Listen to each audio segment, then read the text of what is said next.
અરે આ શું કહેવાય ઉકળદેવીનો નીચે ઉતરી છે અને મેલામાં કુમકુમના પગલા ભર્યા છે અને એકના બદલે બબે કોણ ઝૂલી રહ્યા છે તો લાવો હું પ્રધાનજીને બોલાવો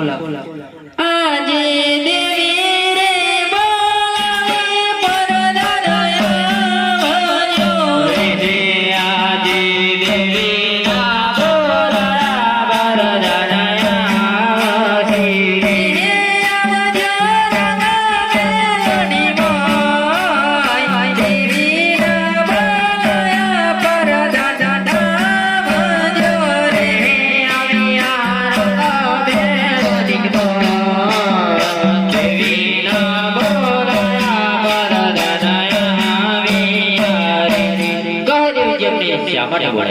અરે પ્રધાનજી ઉકળદીની કો નીચે ઉતરી છે અને મેલામાં કુમકુમના પગલા ભરે છે અને એકના બદલે બબે કોણ ઝૂલી રહ્યા છે એ તો મારે પરદાને આજે નવું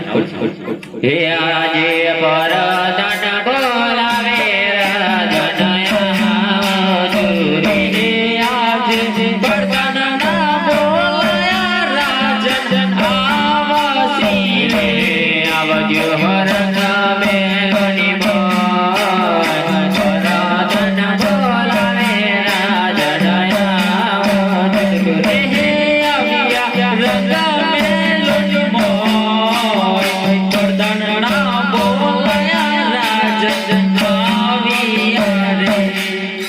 કહો પ્રધાનજી અમને શા માટે બોલાવે આપ અરે મહારાજા તમને એટલા માટે બોલાવે છે કે આપણા મેલો કુમકુમના પગલા પડે છે ઉકળતી દેવોટી ચૌધરી છે ને પારણના એકના બદલે બબે કોણ ઝૂલે છે અરે દેવીજી એ તો હું તમને કહેવાનું ભૂલી ગયો હતો જ્યારે હું દ્વારકા ગયો હતો ત્યારે પ્રભુએ મને પુષ્પ આપ્યું અને કહ્યું કે હે અજમેર રાજા ખુશીથી જાઓ તમારા મહેલે હું તમારા મહેલે અવતાર દાન કરીશ ત્યારે મેં પ્રભુને કહ્યું કે હે પ્રભુ તમે આવશો તો મને ખાતરી થશે ત્યારે પ્રભુએ મને કહ્યું હે અજમેર રાજા તમારા મહેલોમાં કુમકુમના પગલા પડશે અને ઉકળદેવી નીચે ઉતરશે અને પાડોશીની ગાયને 100 મણ દૂધ નીકળશે તો એમ માનજો કે પોતે પ્રભુ પધાર્યા છે તો હે દેવીજી આ તો આપના ઘરે